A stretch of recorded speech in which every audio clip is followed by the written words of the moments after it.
Welcome to this YouTube live event as part of the Get Ahead program. Very warm welcome to our Get Ahead students, and also a special welcome to our Code U students who have joined us today.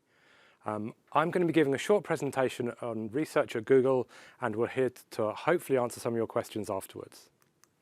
So a little bit of background about me.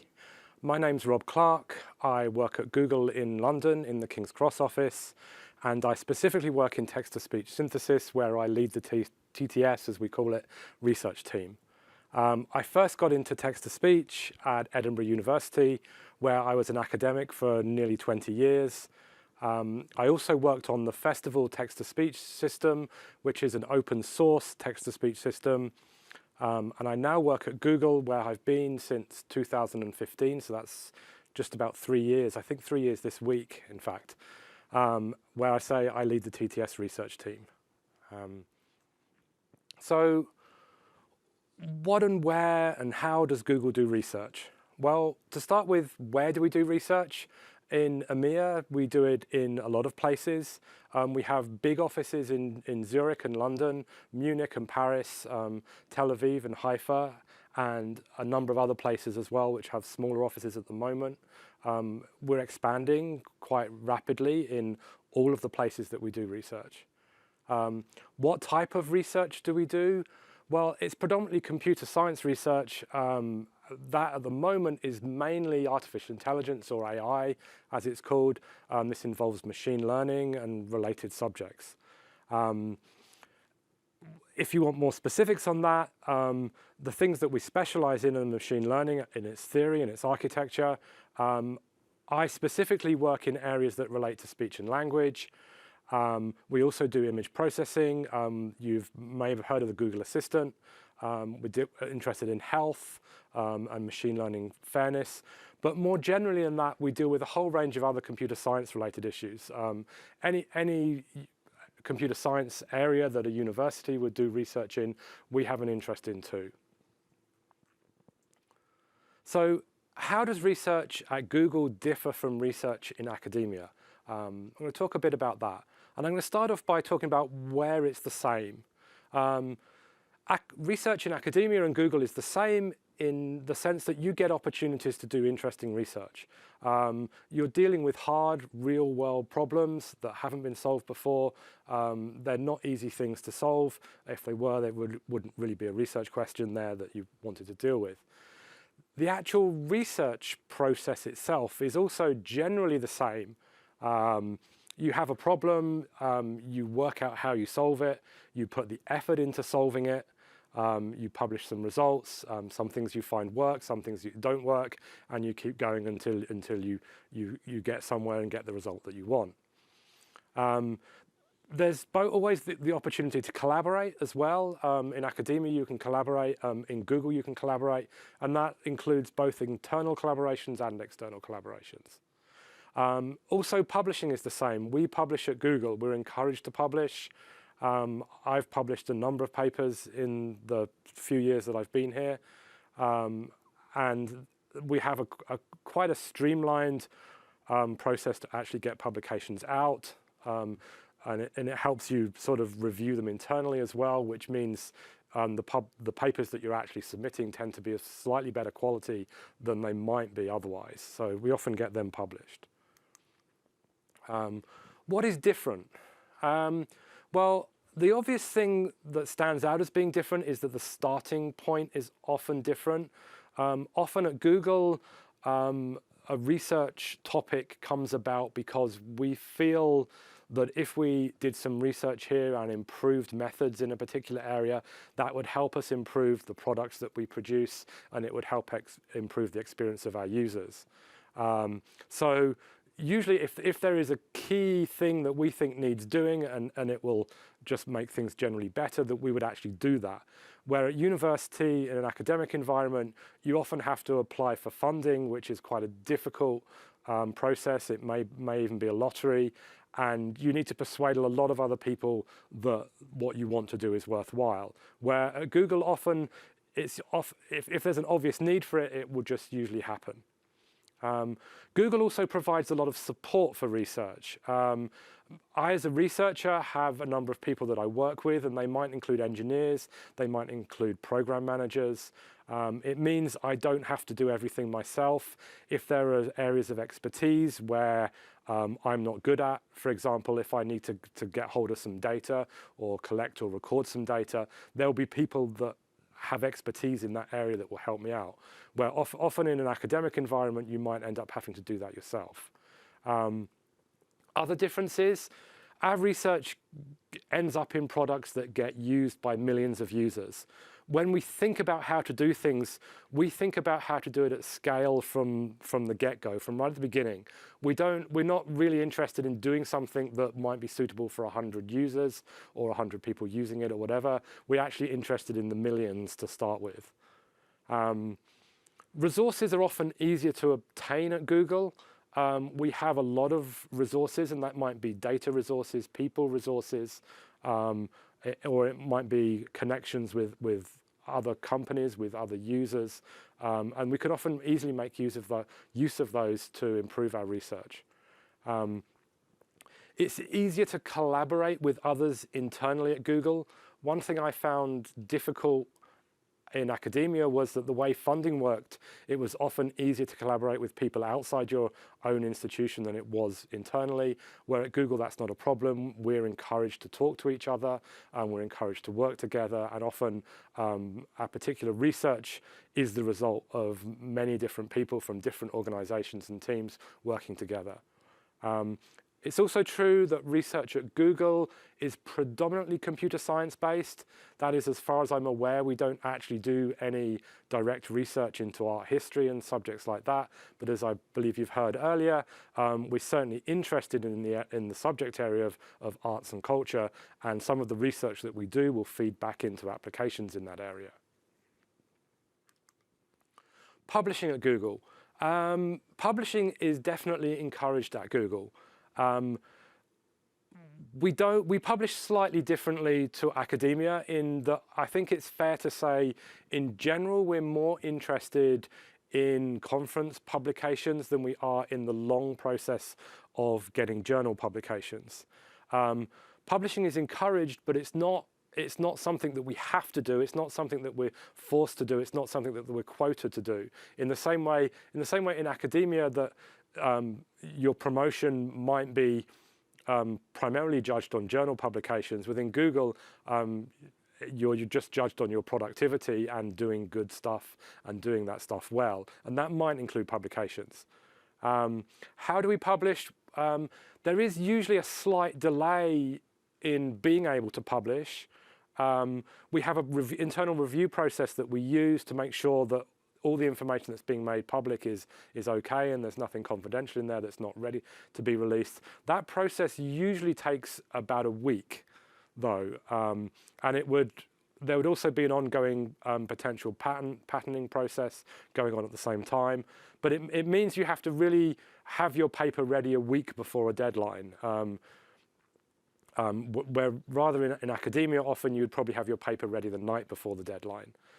In some sense, this is good because it actually means you tend to submit better papers because they've gone through some internal review beforehand. So it's not necessarily a bad thing. And I say, publishing is greatly encouraged. Conferences. We attend conferences. We attend conferences as presenters. We attend them as participants. We also host conferences, and we often sponsor conferences. So conferences are a really great place to get involved with other researchers, find out what everyone else is doing, make contacts, and stuff like that. So we definitely encourage going to conferences. How can you actually be involved in doing research at Google? Well, we offer internships. They're often the first way to get involved with Google. Internships tend to range from 3 to 6 months in general, and they're a great opportunity to try out what industry is like.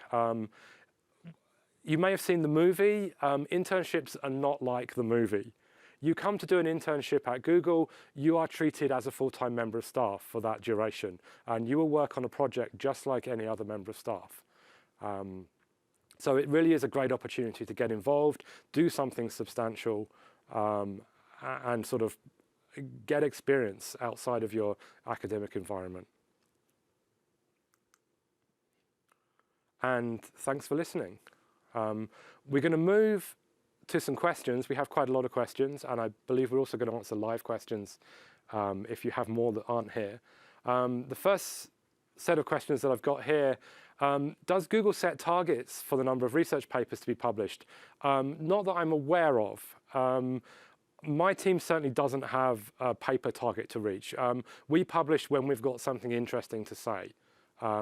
And when we have, we take time out to write a paper about it. Are there dedicated teams or individuals who spend time in research, or is everybody, i.e. developers, product managers, testers, etc., allowed to invest time in research activities? Research at Google's done in a couple of different ways. We have some dedicated teams and larger organizations that are collections of teams that work solely on research. And if you're involved in one of those, you will probably spend most of your time doing research.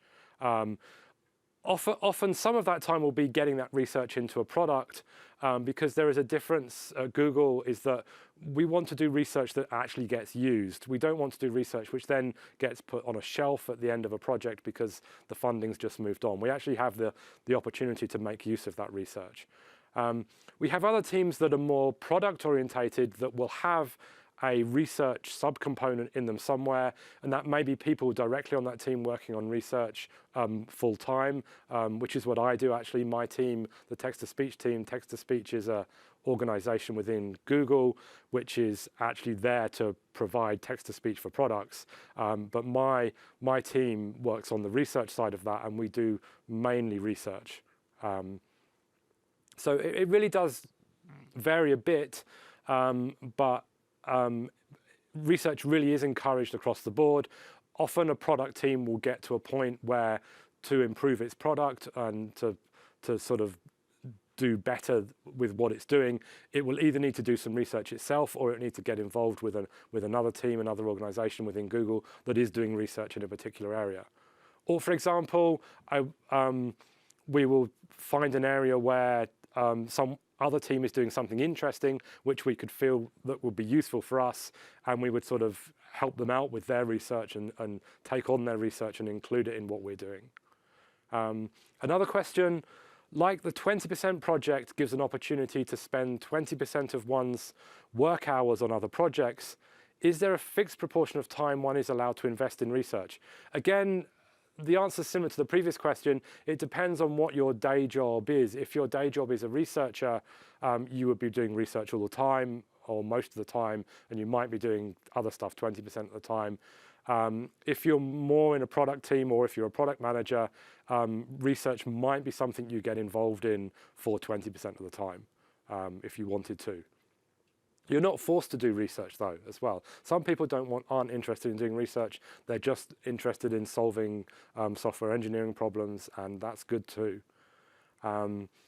Next question is, are there any perks given to employees who get their research published at research conferences or in journals?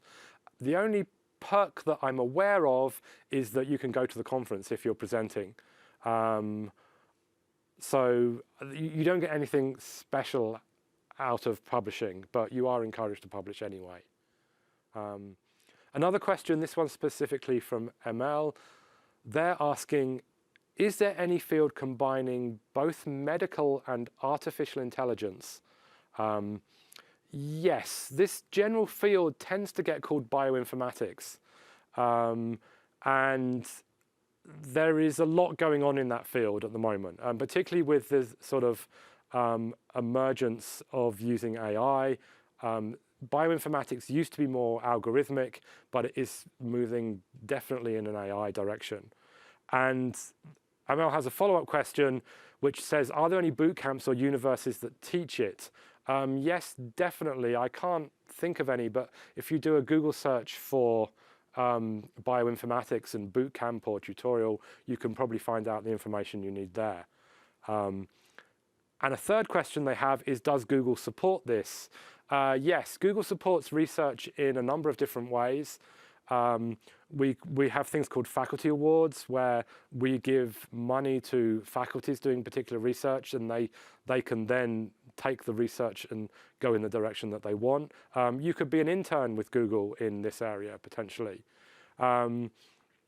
Also, about a year ago, Google and Verily, who's another Alphabet company, released an open source contribution that is software that's designed to do gene sequencing, which is a good example of sort of and it uses AI, sort of machine learning techniques, which is a good example of how those areas have sort of combined together, and we're contributing in that area.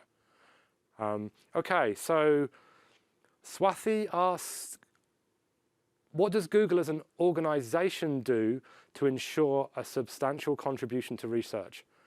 I'm not quite sure what you mean here, if you're talking quantity or quality, so I'll answer both of those. In terms of quality, we guarantee quality by doing the research that we're actually going to make use of, I think. And in publishing that, we have the processes that I've talked about mean that what gets published is reasonably well written, and is sort of makes it easy for others to sort of follow up on that. In terms of quantity and being substantial in that way, Google does have a reasonably large research organization that is doing research in a whole number of different areas, although it's still quite small compared to Google as a whole. And it's, okay, next question. Haya asks, what is the shortest duration that one can learn machine learning, NLP, or speech? Note that they say they currently don't know anything about them, but want to know if they can make a graduation project using them in the year 2018, 2019. Machine learning or NLP or speech, doing one of them, these are kind of subjects that you can get the basics of in a term, maybe, if you're prepared to put the effort in. There are certainly a number of MSc programs available that would deal with one of them in about a year. I wouldn't say you could be an expert in any of them in a year, but you can probably certainly get to a level where you could be involved in a graduation project. You could potentially certainly learn enough where you could learn the rest as you're doing your project. They're all great areas to be involved in at the moment. I'm particularly interested in speech, so, but it definitely uses NLP and machine learning as well. So I certainly encourage you to get involved there. Mirella asks, does Google look for students in the computer vision and deep learning areas? Yes, definitely, both in those areas individually, but also in those areas combined. We're certainly interested in computer vision type applications. If we're talking still images, Google Photos application is certainly a sort of good application there. I'm not personally involved in any of these areas, so I don't know the specifics, but there's certainly groups that are working on this. Aska asks, what are some of the entry-level positions in research specific to data science and cybersecurity? We have entry levels in all research areas. We will take researchers or software engineers to work at all levels, and you could end up working in a research organization. Dana asks, regarding research internships, what are potential hosts looking for in an application? What can help one stand out applying for a research position? I think one thing that really stands out for me there is you having a good idea about what you're doing and where you want to go with your own work. We don't necessarily we aren't necessarily looking for people that continue directly doing their own work, but you being able to talk about what you're doing, being excited about what you're doing, I think are the main things that we're looking for in potential interns. Maria asks, how is the interview for a research position at Google different from an interview for a software engineering position? Do all research positions require a PhD? I'm going to ask the last bit last. If you want to be hired at Google as a research scientist, you generally need a PhD. However, we also have software engineers for research specifically, and we also have software engineers that aren't for research specifically, but still do research jobs. And neither of those positions require a PhD. The interview process, the main difference is for a research scientist position, you have to give a talk, and you would get interviews specifically asking you about your research and about research in general. You would still get coding interviews as a researcher. That's one thing that's worth mentioning, is that researchers at Google are expected to have reasonable coding skills. We do contribute directly to products, so we actually need to be able to do that well. Is it possible to start this is Elena asked this. Is it possible to start work in research without a PhD? Yes, definitely. There are definitely options there. Sinead asks, do Google ever provide support for research projects outside of Google? For example, would they adopt or acquire a research project that's currently being undertaken by students in the university? The Google Faculty Awards are a good example of this. They're designed. The specific design is to allow a faculty member to fund a student to do something for about a year, although they're flexible enough to be used in other ways. The way this works is the faculty member would apply for that funding, and if they got it, we would then give it to them, and we would meet with them and give advice. But beyond that, we don't actually require anything from those researchers. So I think that probably answers that question. Yushra asks, what's the difference between research positions and engineering positions? What are the qualifications required to get a research position at Google? I've kind of answered that, I think, already. The day-to-day jobs, though, it's worth saying, if you're working in a research team, the day-to-day jobs don't really differ. If you're in a research position or an engineering position doing research, your day-to-day jobs would be doing research. There would be engineering involved from both of you, but in general, there's not much difference from what you would actually do day to day. Lisa asks, can research be published outside of Google or presented at a conference if it contains NDA data? It's hard to say. I think that would really depend on the nature of what you needed to disclose. If you were under an NDA, you probably wouldn't be able to disclose things directly. It still might be possible that you can publish papers on the underlying process that you're developing without direct reference to that data, I think. What is the usual interview process for a research position? Again, we've touched on this. You would receive a number of interviews. Some of them would be research related, some of them would be coding related. Slightly different from a software engineering position, where you would have coding interviews and you would have sort of software design interviews. The software design interviews would get swapped for research related interviews here.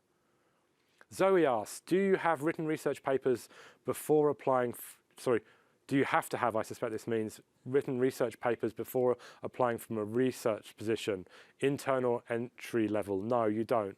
For an internship, you're not necessarily expected to have publications.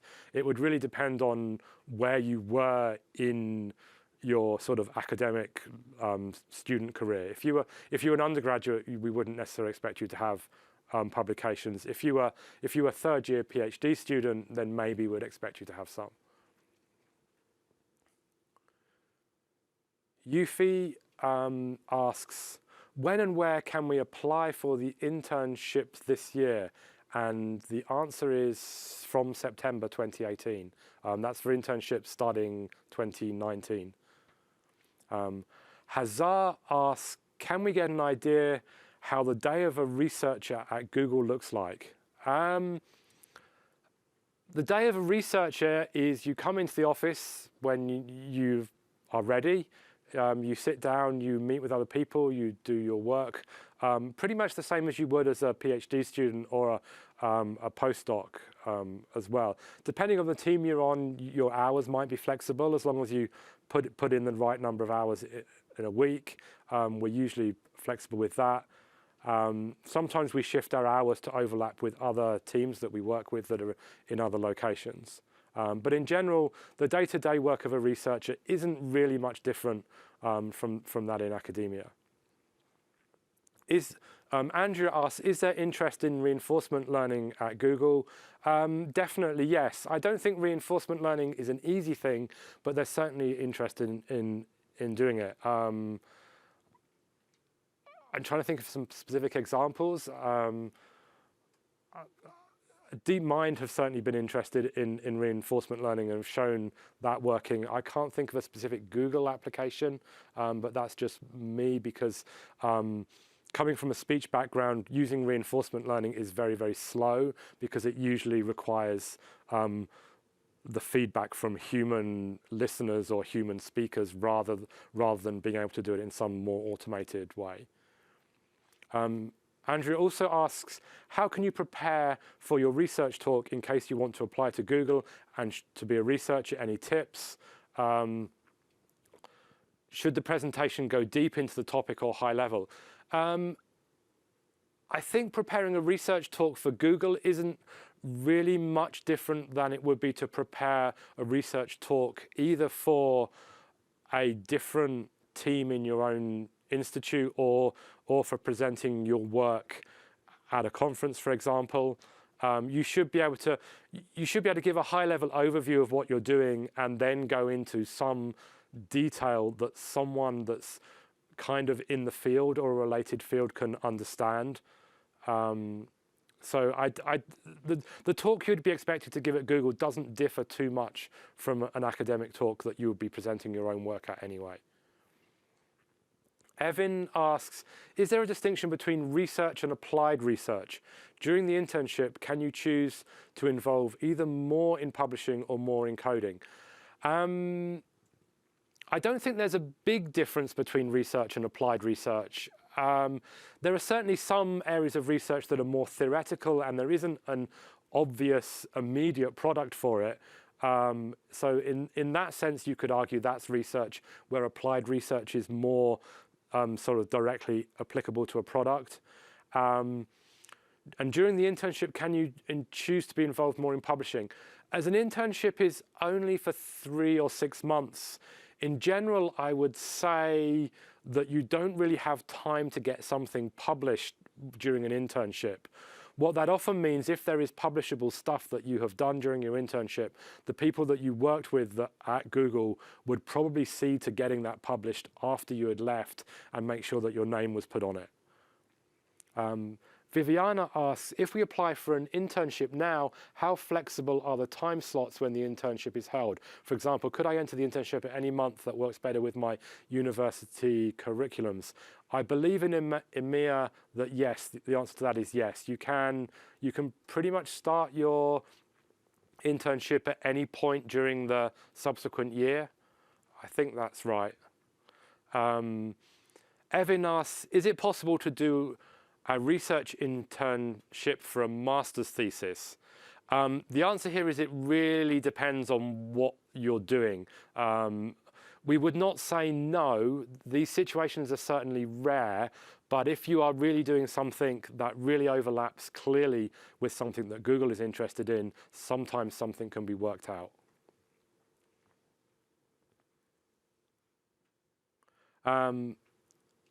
Next question is there any possibility to pursue a PhD in collaboration with Google? If so, what's the process of application, and is there a list of universities that accept this? As far as I'm aware, this is not a straightforward thing to do. This isn't something that is usually done. And I think that's probably about all I can say there. I can look into that and try and give you an better answer later. Okay, and I think that's all the questions that we have. If we didn't get to any now and there are still questions to answer, we'll answer them, try and answer them later, either on the G+ community for the Get Ahead or the Slack community for CodeU. This is the last YouTube live event for Get Ahead program this year, so thank you for joining us.